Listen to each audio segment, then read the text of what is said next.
Forum Remaja Penjana Minda Kelas Pertama. Forum Remaja Pencetus Minda Kritis Remaja. Forum Remaja Pencetus Minda Kreatif dan Kreatis. Forum Remaja Pencana Generasi Berinformasi. Forum Remaja Pemakin Kecemerlangan Budaya Ilmu. Bismillahirrahmanirrahim. Alhamdulillahirrabbilalamin. Wassalatu wassalamu ala asrafil anbiya'i wal mursalin wa ala alihi wa sahbihi ajma'in. Assalamualaikum warahmatullahi wabarakatuh. Salam sejahtera, salam satu Malaysia, salam Forum Remaja. Ahli panel dan sidang hadirin yang dirahmati Allah.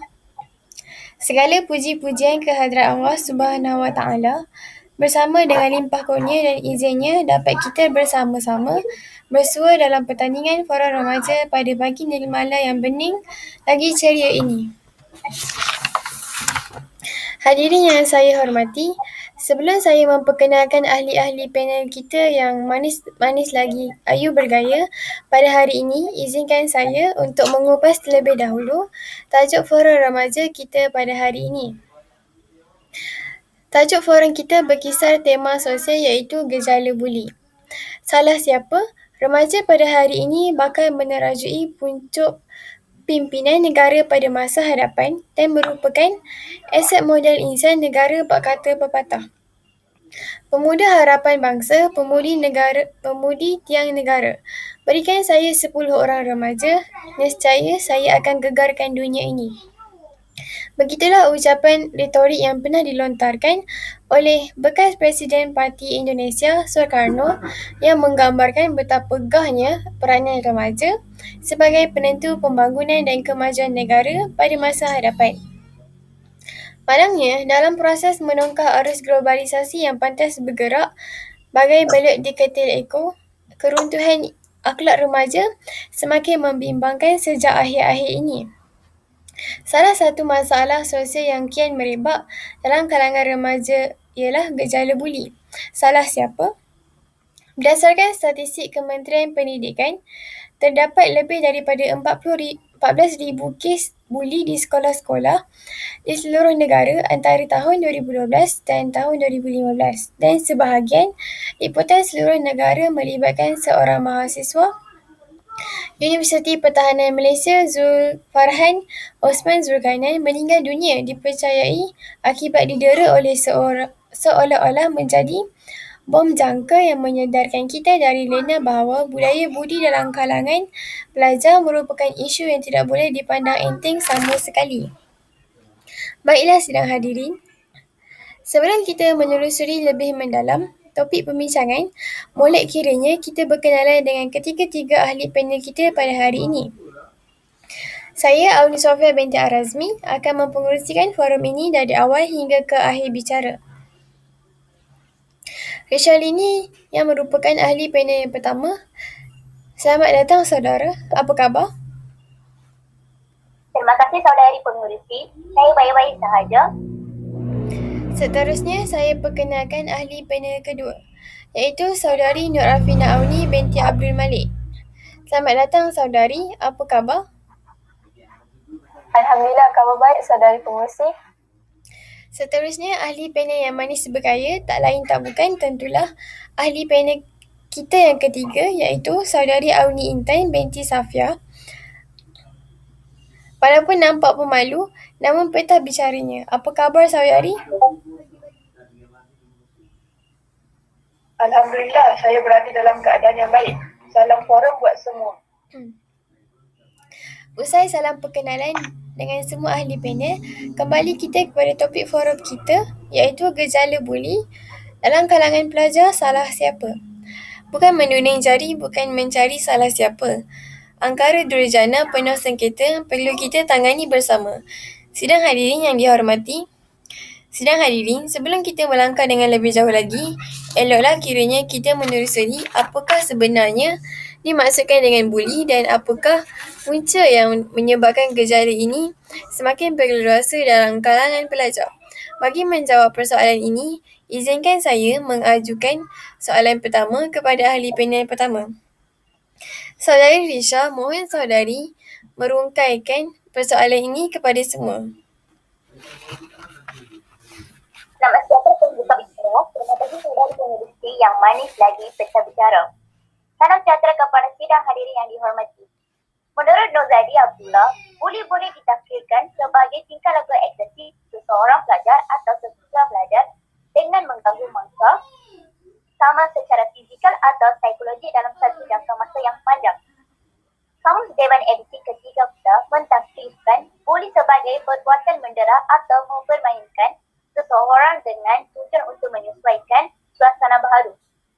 Selain itu, buli juga bertujuan untuk mempermainkan orang yang lemah dengan cara mengletak atau menakutkan mereka.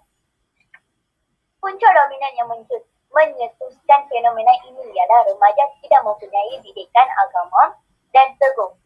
Kebanyakan remaja pada hari ini mempunyai stigma bahawa ajaran agama sudah ketinggalan zaman dan tidak relevan.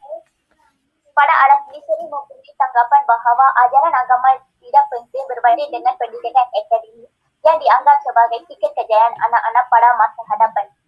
Sikap ini menunjukkan bahawa terdapat ibu bapa yang semakin alfa akan tanggungjawab hakiki mereka dalam membesar, mengasuh dan mendidik anak-anak mereka yang diumpamakan sehelai kain putih, dan ibu bapa lah yang akan mencorakkan tingkah laku anak-anak sama ada seindah warna pelangi atau semalam masa hadapannya. Berlandaskan sikap remaja dan ibu bapa yang sebegini, maka tidak heranlah anak-anak tidak mementingkan amalan solat dan difardukan kepada setiap muslim walaupun solat itu tiada agama. Hakiki mereka dalam membesar, mengasuh dan mendidik anak-anak mereka yang diumpamakan sehelai kain putih, dan ibu bapa lah yang akan mencorakkan tingkah laku anak-anak sama ada seindah warna pelangi atau semalam masa hadapannya. Berlandaskan sikap remaja dan ibu bapa yang sebegini, maka tidak heranlah anak-anak tidak mementingkan amalan solat dan difardukan kepada setiap muslim walaupun solat itu tiada agama yang dapat mencegah kemungkaran. Bukan itu saja, kebanyakan remaja pada hari ini lebih bertuhankan hiburan dan keseronokan duniawi semata-mata seperti melibatkan diri dalam black market. Jika situasi ini berterusan, sudah pasti keharmonian masyarakat dan negara akan terjejas. Seorang tokoh cendekiawan pernah berkata, petanda runtuhnya sesuatu bangsa itu dapat dilihat apabila bangsa tersebut menciptai hiburan. Keimanan remaja yang telipis kulit bawang menyebabkan kehidupan mereka terubah ambing ibarat kapal tanpa nakoda. Tegasnya didikan agama yang tidak mantap mampu mendorong kepada penularan gejala buli di negara ini.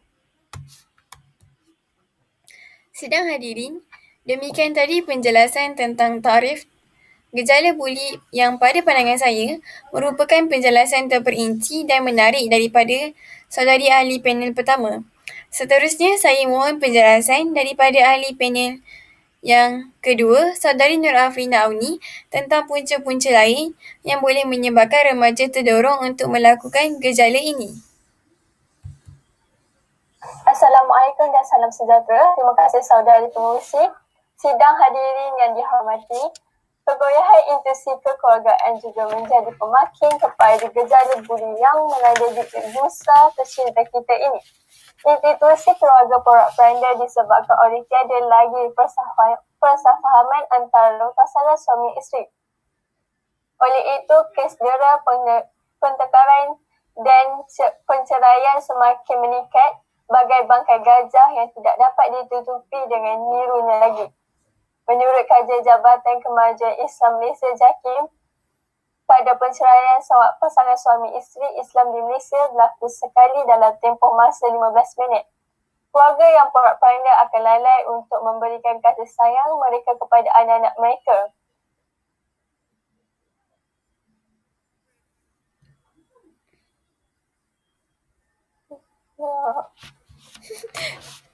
Kepada remaja yang sentiasa memerlukan belayan dan perhatian daripada ibu bapa mereka. Keadaan ini membimbangkan kerana akan menjejaskan perkembangan remaja dan pembentukan personaliti remaja. Maka tidak hayalah apabila remaja sanggup terlibat dalam gejala samsing ini untuk menarik perhatian dan mendapatkan sekelumit kasih sayang daripada ibu bapa mereka yang semakin alfa dalam memikul tanggungjawab hakiki mereka. Jabatan Kebajikan Masyarakat melaporkan bahawa 50% remaja yang terlibat dalam gejala negatif terdiri daripada remaja yang mempunyai konflik keluarga. Oleh yang hal demikian, izharlah bahawa kegoyahan institusi kekeluargaan turut mencetuskan fenomena buli remaja yang ingin melepaskan kemarahan mereka kepada individu yang lain. Bak kata peribahasa Melayu, orang lain makan nangka, orang lain terkena getahnya.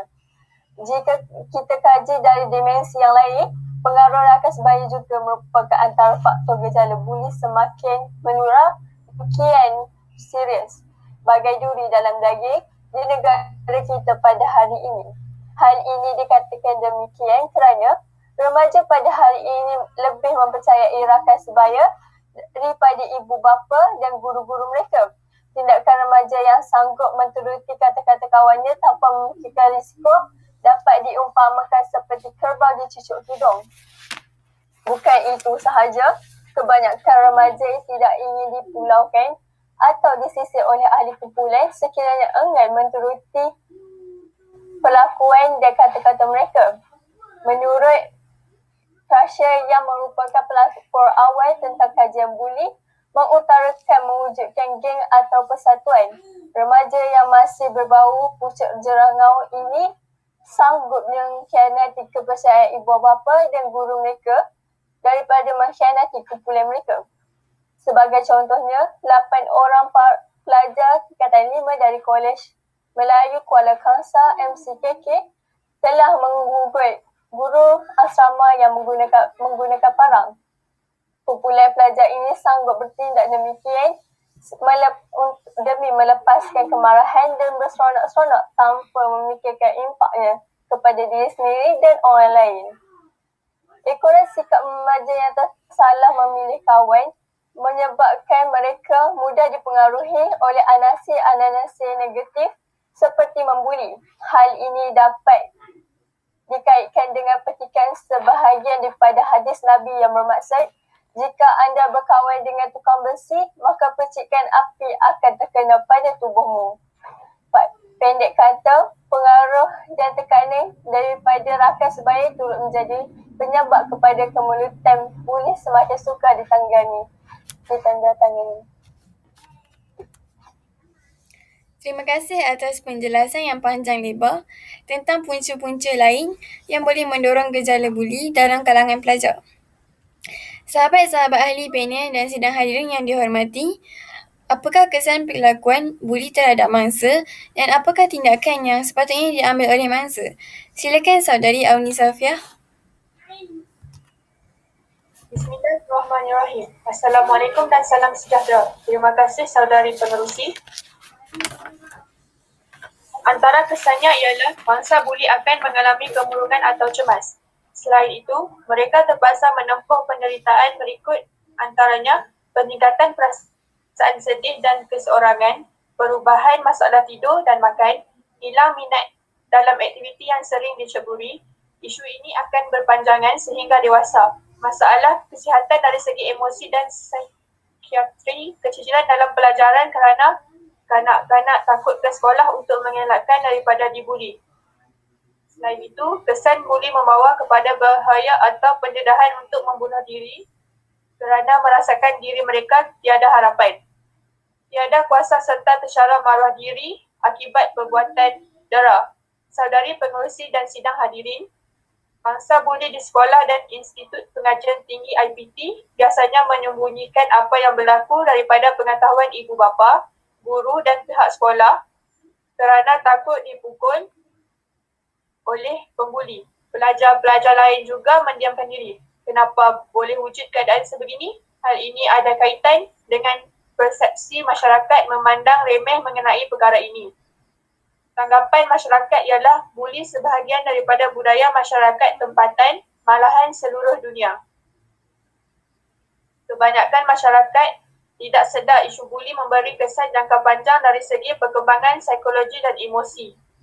Kanak-kanak sama ada pembuli maupun mangsa buli cenderung melakukan perbuatan buli seperti isu buli berlaku di IPT maupun bagi orang dewasa, dan kita sering mendengar bahawa isu penjaraan kanak-kanak berlaku. Kes-kes penderaan yang menjangkau 5,000 kes setahun merupakan kesan psikologi dan emosi pendera yang dibuli semasa remaja. Jika ahli masyarakat tidak peka terhadap isu buli, maka tidak adalah perbincangan mahupun komunikasi antara satu sama lain. Sekiranya perhubungan sedemikian tidak berlaku secara sendiri, kes buli akan tersembunyi tanpa pengetahuan sehingga melibatkan kecederaan atau kematian. Barulah masyarakat sedar isu ini perlu ditangani. Apabila wujud inisiatif ahli masyarakat memainkan peranan masing-masing, maka barulah kanak-kanak mempunyai keyakinan diri untuk melaporkan kes buli kepada pihak berkuasa atau kesedaran mereka isu buli akan ditangani. Sekian, terima kasih. Kembali semula kepada saudara.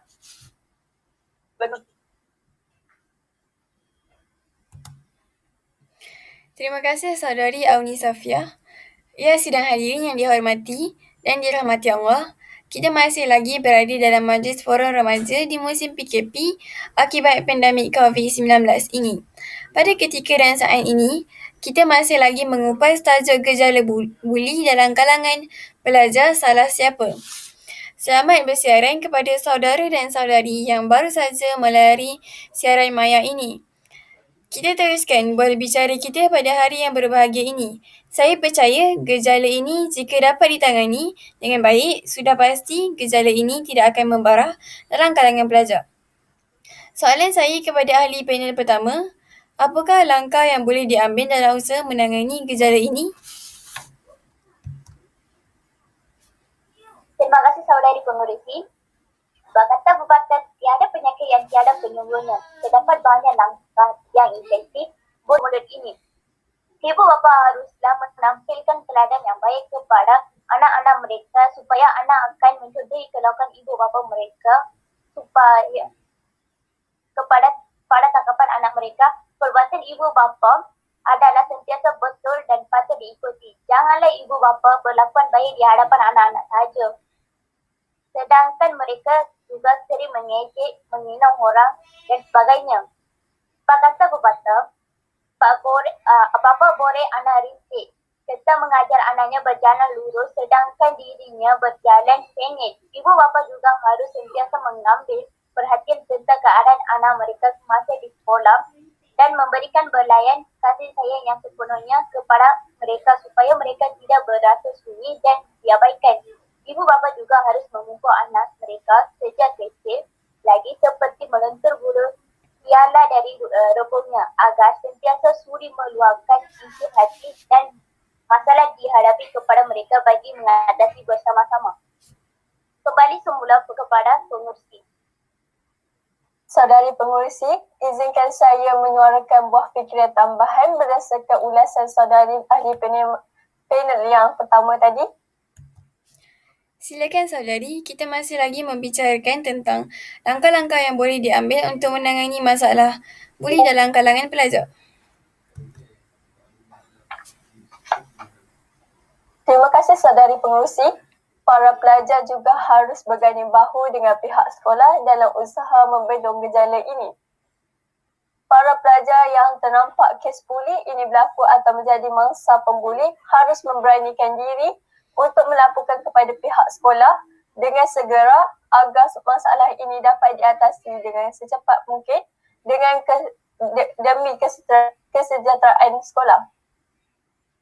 Manakala pihak sekolah yang telah menerima laporan aduan daripada pelajar juga harus berusaha mengatasi masalah itu dengan bersungguh-sungguh dan bukan sebaliknya dengan menyetop kes itu dengan sesuka hati sahaja. Jika kes ini masih tidak dibicarakan, masalah kes buli akan semakin bertambah dan berbesar lagi. Pihak sekolah boleh berjumpa dengan pihak yang disyaki.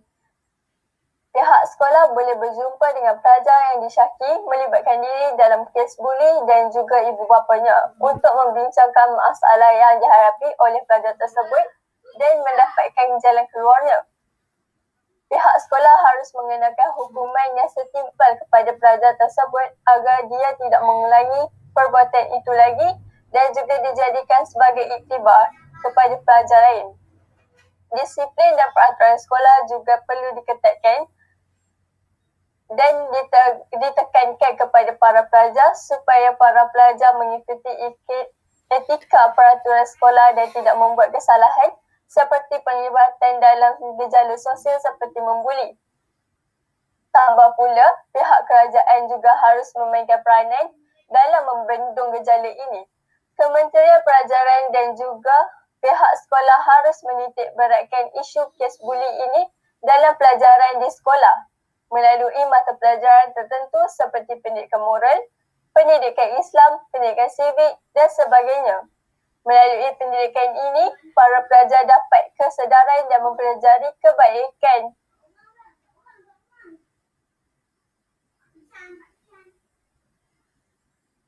Serta menjauhi gejala kurang baik. Kerajaan juga perlu bergabung dengan agensi-agensi tertentu untuk mengadakan kempen kesedaran dan ceramah kesedaran tentang gejala membuli dan berupaya untuk tidak melakukan perbuatan ini terhadap orang lain. Contoh kempen anti-buli yang dijalankan di Pekan Marang telah mendapat sambutan yang menggalakkan dan lebih kurang 70% kes membuli dapat dikurangkan sekitar kawasan tersebut setelah kempen tersebut dijalankan. Terima kasih ahli panel yang kedua.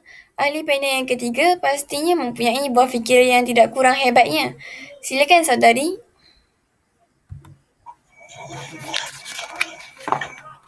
Terima kasih saudari pengerusi majlis, ahli panel dan sidang hadirin yang dihormati. Pihak kerajaan juga harus memainkan peranan dalam membendung gejala ini. Kementerian Pelajaran dan juga pihak sekolah harus menitik beratkan isu kes buli ini dalam pelajaran di sekolah dengan melalui mata pelajaran tertentu seperti pendidikan moral, pendidikan Islam, pendidikan sivik dan sebagainya. Melalui pendidikan ini, para pelajar dapat kesedaran dan mempelajari kebaikan serta menjauhi gejala kurang baik. Kerajaan juga perlu bergabung dengan agensi-agensi tertentu untuk mengadakan kempen kesedaran dan ceramah kesedaran tentang gejala membuli. Melalui cara ini, remaja dapat mempelajari kesan sampingan yang diperoleh daripada melakukan gejala membuli dan berupaya untuk tidak melakukan perbuatan ini terhadap orang lain. Contohnya, kempen anti-buli yang dijalankan di Pekan Marang telah mendapat sambutan menggalakkan dan lebih kurang 70% kes setelah kempen tersebut dijalankan. Sekian, terima kasih. Dia dah habis dah. Masuk je. Terima kasih saudara Auni Safia. Demikian perbincangan daripada semua ahli panel kita tentang gejala buli dalam kalangan pelajar di negara kita. Menunding jari menyalahkan satu-satu pihak memanglah mudah, tetapi menyelesaikan gejala ini bukanlah semudah kita berbicara. Oleh itu, banyak langkah yang dapat diimplementasikan agar pelajar dapat belajar dalam suasana yang kondusif dan harmoni. Kita tidak seharusnya mengharapkan usaha pihak berautoriti sahaja, tetapi perlu berganding bahu, ibarat ke bukit sama didaki, ke lurah sama dituruni. Dengan berkat daya usaha yang gigih, insya-Allah kita dapat melahirkan generasi muda yang dapat menjulang nama negara dan mengangkat martabat bangsa di persada dunia agar duduk sama rendah dan berdiri sama tinggi dengan negara-negara maju yang lain. Sidang hadirin yang dihormati, kalau berjalan dah sampai ke batas, kalau berkayuh dan sampai ke pulau. Kalau mendaki dah sampai ke puncak, kita telah sampai ke penghujung bicara. Entah sira salah sarung, entah kata salah tutur, entah maksud salah sampai. Terimalah salam, salam yang bersantun, salam yang minta maaf, salam yang minta ampun. Saya mewakili semua ahli panel mengucapkan setinggi-tinggi terima kasih kepada semua hadirin yang sudi hadir menyaksikan pertandingan forum remaja ini. Lantaran keterbatasan waktu, saya mohon mengakhiri bicara ini. Mohon mengundur diri. Sekian, wabillahi taufiq wal hidayah. Wassalamualaikum warahmatullahi wabarakatuh. Salam sejahtera, salam satu Malaysia.